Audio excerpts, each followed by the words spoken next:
ఈ రోజు ఈనాడు దినపత్రిక చూసినట్లయితే మనకు ముందుగా కనిపిస్తున్నటువంటి హెడ్లైన్ అయితే ఇక్కడ చూడొచ్చు మనం. ముసుగు రాజకీయాలొద్దు, కేటీఆర్ హరీష్ మూసిని అడ్డు పెట్టుకొని ఎన్నాళ్ళు గడుపుతారు, ఫామ్ హౌస్ లను కాపాడుకునేందుకే భారాస ఆందోళనలు. ఆ పార్టీకి 1500 కోట్లున్నాయి, 500 కోట్లు పేదలకు ఇవ్వచ్చు కదా. ఈటల ప్రధాని వద్దకు వెళ్లి 25,000 కోట్లు అడుగుదాం పదండి. Family digital card pilot project ప్రారంభం సందర్భంగా CM Revanth Reddy family digital card survey ఫారాన్ని ఆవిష్కరిస్తున్న సీఎం రేవంత్ రెడ్డి. చిత్రంలో పొంగులేటి శ్రీనివాస్ రెడ్డి, అనిల్ కుమార్ యాదవ్, గద్వాల విజయలక్ష్మి. ఇక్కడ చిత్రంలో మనం చూడొచ్చు, దోమలు, అనారోగ్యం, వరదల వంటి ఇబ్బందుల మధ్య మూసీలో నివసిస్తున్న ప్రజలు గౌరవంగా జీవించేందుకు 2 పడక గదుల ఇండ్లు, తోవ ఖర్చులకు 25,000 ఇస్తున్నాం. దీనిపై మూసీ ముసుగు కప్పుకొని రాజకీయాలు చేయకండి. చెరువుల FTL బఫర్ జోన్లను ఆక్రమించి నిర్మించుకున్న తమ ఫామ్ హౌస్ లను కాపాడుకునేందుకే భావా మరుదులు హరీష్ రావు, కేటీఆర్లు కిరాయి మూకలతో ఆందోళన చేయిస్తున్నారు.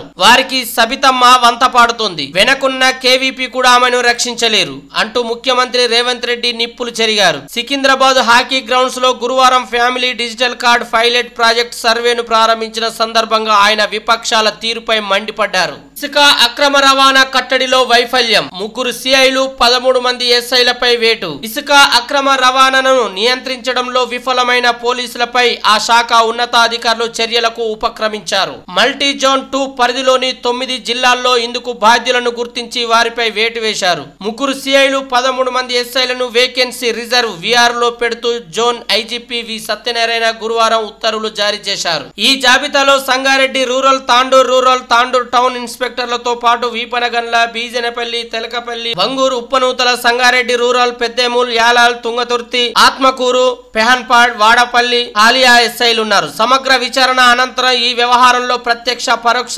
సహకారం ఉన్న వారిని గుర్తించి శాఖపరమైన చర్యలు తీసుకోనున్నారు. 48 గంటల్లోపే రైతుల ఖాతాల్లో ధాన్యం డబ్బులు. తాలు తరుగు తేమంటూ మోసం చేస్తే క్రిమినల్ చర్యలు తీసుకోండి. కలెక్టర్లతో వీసీలో సీఎం రేవంత్ రెడ్డి. పేదల ఇండ్లు కూలిస్తే ప్రభుత్వము కూలుతుంది. డ్రైనేజీ సమస్య పరిష్కరించకుండా మూసి సుందరీకరణ అనాలోచితం. కేంద్ర మంత్రి జి కిషన్ రెడ్డి. పేద ప్రజల ఇండ్లను కూల్చే ప్రయత్నం చేస్తే రాష్ట్ర ప్రభుత్వం కూలిపోక తప్పదని కేంద్ర మంత్రి భాజపా రాష్ట్ర అధ్యక్షుడు జి కిషన్ రెడ్డి హెచ్చరించారు. మూసీ సుందరీకరణ పేరుతో పేదలపై ప్రతాపం చూపిస్తే ప్రభుత్వాన్ని స్తంభింపజేస్తామన్నారు. గురువారం భాజపా రాష్ట్ర కార్యాలయంలో ఏర్పాటు చేసిన విలేకరుల సమావేశంలో ఆయన మాట్లాడారు. కాంగ్రెస్ ప్రభుత్వం రాష్ట్రంలో అధికారంలోకి వచ్చి 10 నెలలు గడుస్తున్న విద్యా వైద్య రంగాన్ని పట్టించుకోలేదు. బస్తీలపై కన్నేసి పేదల ఇళ్లను కూల్చే పనిని మొదలుపెట్టింది. పేదల నివాసాలు కూల్చొద్దని భాజపా ఆధ్వర్యంలో ఆందోళన చేశాం. సీఎం కు స్వయంగా లేఖ కూడా రాశాను. మేడిగడ్డపై వేగం పెంచిన విజిలెన్స్. 5 నుంచి 11 వరకు 9 మంది ఇంజనీర్ల విచారణ. మేడిగడ్డ బ్యారేజ్ విచారణలో విజిలెన్స్ వేగం పెంచింది. ఈ నెల 5వ తేదీ నుంచి విచారణకు రావాలని పలువురు సీనియర్ ఇంజనీర్లను పిలిచింది. పూర్తి నివేదికను త్వరగా అందజేయాలని జస్టిస్ PC ఘోష్ కమిషన్ సూచించిన నేపథ్యంలో నీటిపారుదల శాఖలో కీలకమైన రాష్ట్ర స్థాయి standing committee central designs organization CDO ఇంజనీర్లను విచారించనుంది. నిపుణుల కమిటీ నిర్ణయం తర్వాతే ఫలితాల విడుదల. గ్రూప్ 1 పై హైకోర్టులో TGPSC వాదన. నేటి నుంచి కన్వీనర్ కోటా వైద్య సీట్లకు వెబ్ ఆప్షన్లు. ఇక్కడ మరో హెడ్లైన్ అయితే ఇక్కడ మనం చూడొచ్చు, గోవాకు కొత్త రైలు. ప్రతి బుధ శుక్రవారంలో సికింద్రాబాద్ నుంచి గోవా వెళ్లే పర్యాటకులకు కొత్త రైలు అందుబాటులోకి రానుంది. ఈ నెల 6న ప్రయోగాత్మకంగా రైలును ప్రారంభిస్తున్నారు. రెగ్యులర్ సర్వీసులు సికింద్రాబాద్ నుంచి ఈ నెల 9న వాస్కోడిగామా నుంచి 10న ప్రారంభమవుతాయి. సికింద్రాబాద్ వాస్కోడిగామా 17039 రైలు ప్రతి బుధ శుక్రవారంలో, వాస్కోడిగామా టు సికింద్రాబాద్ 17040 రైలు ప్రతి గురు శనివారాల్లో బయలుదేరుతాయి. ప్రస్తుతం సికింద్రాబాద్ వాస్కోడిగామా మధ్య రెగ్యులర్ సర్వీస్ 17603 ఉంది. అది మంగళ, బుధ, శుక్ర, ఆదివారంలో నడుస్తుంది. ప్రయాణికుల నుంచి తీవ్ర డిమాండ్ ఉండడంతో ఈ రైలు ఎప్పటికప్పుడు ఉంది, కానీ వారంలో ఒక్కరోజు మాత్రమే నడుస్తుంది. ఇందులోనూ టికెట్లు దొరకడం చాలా కష్టం. ఈ నేపథ్యంలో ప్రారంభం కానున్న కొత్త రైలు పర్యాటకుల ప్రయాణ అవకాశాలని పెంచనుంది. అదనంగా సీట్లు అందుబాటులోకి రానున్నాయి. శ్రీవారి ఆలయంలో ధ్వజస్తంభం చుట్టూ పుష్పాలంకరణ. వైభవోపేతంగా అంకురార్పణ. ఆలయం వెలుపల స్వర్ణ కిరీటం నమూనా. శ్రీవారి బ్రహ్మోత్సవాలకు శ్రీకారం. తిరుమల క్షేత్రం పుష్పశోభితం. అఖిలాండ కోటి బ్రహ్మాండ నాయకుడు తిరుమల శ్రీనివాసుని సాలకట్ల బ్రహ్మోత్సవాలకు తిరుమల తిరుపతి దేవస్థానం గురువారం శాస్త్రోక్తకంగా శ్రీకారం చుట్టింది. రాత్రి 7 గంటల నుంచి 8 గంటల మధ్యలో అంకురార్పణతో ఉత్సవాలను ఆరంభించింది. శుక్రవారం ధ్వజారోహణతో పూర్తి స్థాయిలో బ్రహ్మోత్సవాలు ప్రారంభమవుతాయి. శనివారం నుంచి ఈ నెల 12వ తేదీ వరకు ఉదయం రాత్రి వేళల్లో వాహన సేవలు జరగనున్నాయి. అంకురార్పణలో భాగంగా శ్రీవారి సేనాధిపతి విశ్వక్సేనుడు ఆలయ మాడవీధుల్లో ఊరేగింపుగా వెళ్లి బ్రహ్మోత్సవాల ఏర్పాట్లను పర్యవేక్షించారు. 2 బాలికలపై 5 యువకుల అత్యాచారం. కేంద్రం నుంచి పారిపోయిన 2 బాలికలపై 5 యువకులు అత్యాచారానికి పాల్పడ్డారు. సైదాబాద్ పోలీసులు తెలిపిన వివరాలు ఇవి. ఐఎస్ సదర్న్ డివిజన్ పరిధిలో బాలికల కోసం ఓ ప్రైవేట్ సంస్థ పునరావాస కేంద్రం నిర్వహిస్తుంది. జనగామ ప్రాంతానికి చెందిన బాలిక 14 సంవత్సరాలు, 3 నెలల నుంచి మల్కాజ్గిరికి చెందిన బాలిక 15 సంవత్సరాల అమ్మాయి సెప్టెంబర్ 18 నుంచి ఆశ్రయం పొందుతున్నారు. ఇద్దరికి తల్లిదండ్రులున్న వేర్వేరు కారణాలతో వారిని అక్కడ చేర్పించారు. బాలికల మధ్య స్నేహం పెరిగి పారిపోవాలని పథకం వేశారు. సెప్టెంబర్ 24న కిటికీ నుంచి దూకి పారిపోయారు. నిర్వాహకుల ఫిర్యాదుతో సైదాబాద్ పోలీసులు కేసు నమోదు చేశారు. బాలికలు రాత్రి 8 గంటల సమయానికి జనగామ చేరుకున్నారు. బాలికల్లో ఒకరు బస్టాండ్ సమీపన పాన్ షాప్ నిర్వాహకుడు సాయిదీప్ దగ్గర ఫోన్ తీసుకుని తనకు పరిచయస్తుడైన నాగరాజుకు ఫోన్ చేసింది. అతడు వచ్చి ఆశ్రయం కల్పిస్తానంటూ తీసుకెళ్లి అత్యాచారానికి పాల్పడ్డాడు. బస్టాండ్ దగ్గరే మరో బాలిక ఒంటరిగా ఉండిపోవడాన్ని గమనించిన సాయిదీప్ ఆశ్రయం కల్పిస్తానని పక్కనే ఉన్న బేకరీకి తీసుకెళ్లాడు. అక్కడ సాయిదీప్ బేకరీ నిర్వాహకుడు రాజు ఆమెపై అత్యాచారానికి పాల్పడ్డారు. తాను తీసుకెళ్లిన బాలికను నాగరాజ్ 25న ఉదయం తీసుకొచ్చి బస్టాండ్ దగ్గరే వదిలేశాడు. బాలికల విషయం తెలుసుకున్న సాయిదీప్ రాజుల స్నేహితులు అఖిల్, రోహితులు హైదరాబాద్ తీసుకువెళ్తామంటూ కారులో వేరువేరు ప్రాంతాల్లో తిప్పుతూ లైంగిక దాడికి పాల్పడి తిరిగి బస్టాండ్ దగ్గరే వదిలిపెట్టారు. పోలీసులకు వారు కనిపించడంతో అదే రోజు సైదాబాద్కు తీసుకొచ్చి పునరావాస కేంద్రంలో అప్పగించారు. నిర్వాహకులు భరోసా కేంద్రం నిపుణులను పిలిపించి కౌన్సిలింగ్ ఇప్పించగా బాలికలు తమపై లైంగిక దాడి జరిగిందని తెలిపారు. సైదాబాద్ పోలీసులు 5 యువకులపై ఫోక్సో కేసు నమోదు చేసి రిమాండ్కు తరలించారు. మరో 2 ట్రిపుల్ ఐటీలు. బాసరా ఆర్జీకేటీకి అనుబంధంగా ప్రాంగణాల ఏర్పాటుకు సన్నాహాలు. ఇంజనీరింగ్ తో పాటు మల్టీ డిసిప్లినరీ కోర్సులు. సర్కారుకు సాంకేతిక విద్యాశాఖ ప్రతిపాదన. దక్షిణ తెలంగాణకే ప్రాధాన్యం. ఉత్తర తెలంగాణలో ఒక ప్రాంగణం ఉన్నందున ఎన్నికల హామీ మేరకు మరో 2ని దక్షిణ తెలంగాణ జిల్లాలో ఏర్పాటు చేయాలన్నది సర్కార్ యోచన. ఒకదాన్ని ఉమ్మడి మహబూబ్ నగర్ లో ఏర్పాటు చేసే అవకాశం ఉంది. మరొకటి ఖమ్మం లేదా నల్గొండ జిల్లాలో ఏర్పాటు చేయవచ్చని రాష్ట్ర సాంకేతిక విద్యాశాఖ వర్గాలు భావిస్తున్నాయి. ఒక ప్రాంగణాన్ని వచ్చే విద్యా సంవత్సరం 2025-26లో తాత్కాలికంగా అందుబాటులోకి తీసుకురావాలని ప్రభుత్వం భావిస్తుంది. మూసీ సుందరీకరణతో పేదలెవరిని నష్టపోనివ్వం. స్వచ్ఛంద సంస్థలు, ప్రజా సంఘాలతో భేటీలో మంత్రి శ్రీధర్ బాబుకు వినతి పత్రం అందజేస్తున్న వివిధ స్వచ్ఛంద సంస్థల ప్రతినిధులు. చిత్రంలో MLA Prakash Goud, MLC PCC అధ్యక్షుడు మహేష్ కుమార్ గౌడ్ తదితరులు ఉన్నారు. మూసీ రివర్ ఫ్రంట్ సుందరీకరణతో పేదలెవరూ నష్టపోకుండా చూస్తామని ఐటీ పరిశ్రమల శాఖ మంత్రి దుద్దిల్ల శ్రీధర్ బాబు పునరుద్ఘాటించారు. Rajendranagar MLA Prakash Goud, MLC PCC అధ్యక్షుడు మహేష్ కుమార్ గౌడ్ తో కలిసి గురువారం 20కి పైగా స్వచ్ఛంద సంస్థలు, వివిధ ప్రజా సంఘాల ప్రతినిధులతో మంత్రి భేటీ అయ్యారు. ఈ సందర్భంగా వారు తమ అభిప్రాయాలు, సూచనలు ఇచ్చారు. బాధితుల్లో నెలకొన్న ఆందోళనలు, వారి సమస్యలపై మంత్రికి వినతి పత్రం సమర్పించారు. ఈ సందర్భంగా శ్రీధర్ బాబు మాట్లాడుతూ మూసీ సుందరీకరణ ప్రాజెక్టు విషయంలో అందరి సలహాలు, సూచనలను గౌరవిస్తాం. ప్రజాభిప్రాయాన్ని పరిగణలోకి తీసుకోవాలని, ఏకపక్షంగా వ్యవహరించవద్దని యంత్రాంగానికి సీఎం రేవంత్ రెడ్డి ఇప్పటికే ఆదేశాలు ఇచ్చారు. మూసీ నది గర్భంలో ఇండ్లు నిర్మించుకున్న వారికి పునరావాసం కల్పిస్తాం. ఎవరిని రోడ్లపైకి పంపించే ప్రసక్తే లేదు. తెలుసో తెలియకో కొంతకాలంగా వారంతా మురుగునీటి ప్రవాహం పక్కన నివసిస్తున్నారు. భవిష్యత్తులో మూసీకి 1,00,000 క్యూసెక్లకు పైగా వరద వస్తే పరివాహకంలో ప్రాణ, ఆస్తి నష్టం జరుగుతుందనేదే ప్రభుత్వ ఆందోళన. బఫర్ జోన్ లో ఆక్రమణల తొలగింపు విషయంలోనూ అందరి అభిప్రాయాలను వింటాం. పురాతన ఆలయాలు, సాంస్కృతిక చిహ్నాలను కాపాడాల్సిన బాధ్యత ప్రభుత్వంపై ఉంది. సుందరీకరణ తర్వాత మూసీ పరివాహకమంతా పర్యాటక కేంద్రంగా మారుతుంది.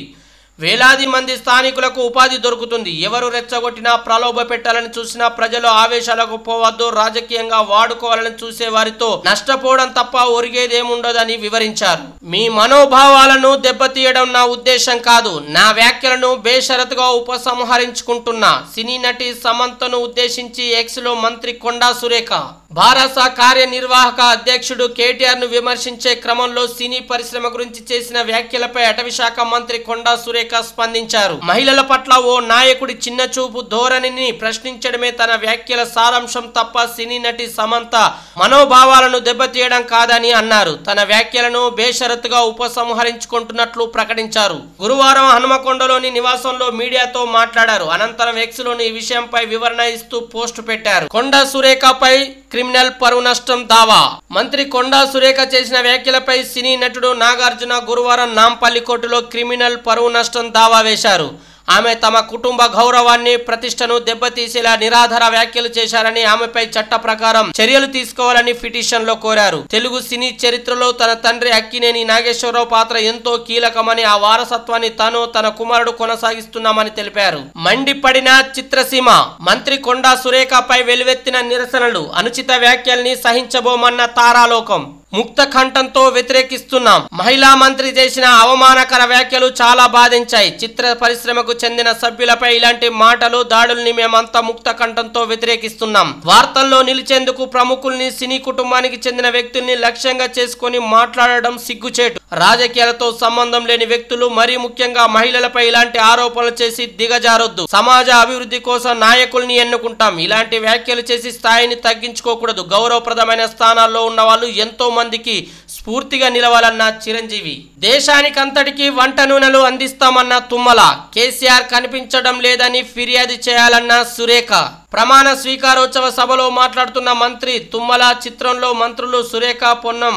దేశంలో వంట నూనెల దిగుమతికి ఏటా 1,00,000 కోట్లు ఖర్చవుతుందని, ఆయిల్ ఫామ్ సాగులో తెలంగాణను అగ్రగామిగా నిలిపి దేశానికంతటికి నూనెలను సరఫరా చేస్తామని వ్యవసాయ శాఖ మంత్రి తుమ్మల నాగేశ్వరరావు తెలిపారు. గురువారం సిద్దిపేట జిల్లా గజ్వేల్ వ్యవసాయ మార్కెట్ కమిటీ పాలక మండలి ప్రమాణ స్వీకారోత్సవం, ధాన్యం కొనుగోలు కేంద్ర ప్రారంభ కార్యక్రమాల్లో మంత్రులు కొండా సురేఖ, పొన్నం ప్రభాకర్లతో కలిసి ఆయన పాల్గొన్నారు. గాంధీ భవన్ వద్ద ప్లకార్డులతో నిరసన తెలుపుతున్న గ్రూప్ 4 అభ్యర్థులు. గ్రూప్ 4 ఫలితాలు ప్రకటించాలని ఆందోళన. గ్రూప్ 4 పరీక్ష తుది ఫలితాలను తక్షణమే ప్రకటించి ఉద్యోగ నియామకాలు చేపట్టాలని అభ్యర్థులు గురువారం నాంపల్లిలోని టీజీపీఎస్సీ గాంధీ భవన్ల వద్ద ఆందోళన చేపట్టారు. గ్రూప్ 4 నియామకాలిచ్చి మా జీవితాల్లో వెలుగులు నింపండి. గ్రూప్ 4 నియామకాలిచ్చి మా జీవితాల్లో వెలుగులు నింపండి అంటూ వందలాది మంది అభ్యర్థులు టీజీపీఎస్సీ కార్యాలయం వైపున దూసుకొచ్చారు. పోలీస్ బలగాలు అడ్డుకోవడంతో గాంధీ భవన్ వైపు వెళ్లారు. పక్కనే ఉన్న ఖాళీ ప్రదేశంలో నిరసన కార్యక్రమాన్ని కొనసాగించారు. ఎస్సీల వాటా పక్కన పెట్టి డిఎస్సీ నియామకాలు చేపట్టాలి. ఎస్సీల వాటా 15% పక్కన పెట్టి డిఎస్సీ నియామకాలు చేపట్టాలని సీఎం రేవంత్ రెడ్డిని తెలంగాణ మాదిగ సంఘాల ఐక్యవేదిక కోరింది. ఈ మేరకు మాజీ మంత్రి డాక్టర్ ఏ చంద్రశేఖర్తో కలిసి ఐక్యవేదిక కాంగ్రెస్ నాయకులు దేవని సతీష్ మాదిగ తదితరులు గురువారం జూబ్లీహిల్స్ లో ముఖ్యమంత్రికి వినతి పత్రం సమర్పించారు. విద్యా రంగానికి అరకొర నిధులు. తెలంగాణ విద్యా పరిరక్షణ సమితి రౌండ్ టేబుల్ సమావేశంలో వక్తలు. బతుకమ్మ నిర్వహణకు హైకోర్టు అనుమతి. హైదరాబాద్ పాత బస్తీలోని భాగ్యలక్ష్మి అమ్మవారి ఆలయం వద్ద 100 మంది మహిళలతో బతుకమ్మ వేడుకలు నిర్వహించుకోవడానికి అనుమతి మంజూరు చేయాలంటూ ఏసీపీకి గురువారం హైకోర్టు ఆదేశాలు జారీ చేసింది. వివరాలు లేని నోటీసులు చెల్లవు. అస్మత్పేట కూలీల పిటిషన్లపై హైకోర్టు. నకిలీ పత్రాలతో అప్పు తీసుకున్నా తీర్చేస్తే క్రిమినల్ చర్యలు అవసరం లేదు. హైదరాబాద్ వాసుల కేసులో సుప్రీంకోర్టు తీర్పు. నకిలీ డాక్యుమెంట్లతో రుణం తీసుకున్నా దాన్ని తిరిగి చెల్లించేసిన వారిపై క్రిమినల్ చర్యలు తీసుకోవడానికి వీల్లేదని justice BR Gavai, justice KV విశ్వనాథలతో కూడిన ధర్మాసనం పేర్కొంది. 6న స్పెషల్ గ్రేడ్ డిప్యూటీ కలెక్టర్ల సదస్సు. రాష్ట్రంలోని స్పెషల్ గ్రేడ్ డిప్యూటీ కలెక్టర్లు, డిప్యూటీ కలెక్టర్లతో రెవెన్యూ శాఖ ఈ నెల 6న ప్రత్యేకంగా సదస్సును నిర్వహించనుంది. హైదరాబాద్లోని మర్రి చెన్నారెడ్డి మానవ వనరుల అభివృద్ధి కేంద్రంలో ఉదయం 10:30 నిర్వహించనున్న సదస్సులో రెవెన్యూ శాఖ మంత్రి పొంగులేటి శ్రీనివాసరెడ్డి హాజరవనున్నారు. జూనియర్ లెక్చరర్ల నియామకాలెప్పుడు? టీఎస్సీ మాదిరిగా జూనియర్ లెక్చరర్లకు కూడా దసరాలోపు నియామక పత్రాలు అందించాలని అభ్యర్థులు రాష్ట్ర ప్రభుత్వాన్ని కోరారు. ధాన్యం కొనుగోలుకు 7,139 కేంద్రాలు. తొలుత నిజామాబాద్, నల్గొండ జిల్లాల్లో పిఎస్సిఎస్, ఐకేపీ కేంద్రాల్లో కొనుగోళ్లు. వానాకాలం వరి పంట కొనుగోలుకు రాష్ట్ర వ్యాప్తంగా 7,139 కేంద్రాలను ఏర్పాటు చేయనున్నారు. తొలుత నిజామాబాద్, నల్గొండ జిల్లాలోని కేంద్రాలకు ధాన్యం వస్తుందని పౌర సరఫరాల వర్గాలు చెబుతున్నాయి. మిగతా జిల్లాలతో పోలిస్తే ఈ జిల్లాలో ముందే వానాకాలం వరి సాగు కావడంతో కోతలు కూడా ముందే మొదలు కానున్నాయి. అందుకు అనుగుణంగా అధికారులు ఏర్పాట్లు చేస్తున్నారు. ధాన్యం కొనుగోలుకు 4,496 పిఎస్సిఎస్ కేంద్రాలు, 2,102 ఐకేపీ సెంటర్లు, 541 ఇతర కేంద్రాలు ఏర్పాటు కానున్నాయి. ఇవి ఈ రోజు ఈనాడు దినపత్రికలో వచ్చినటువంటి ప్రధానమైన వార్తలు.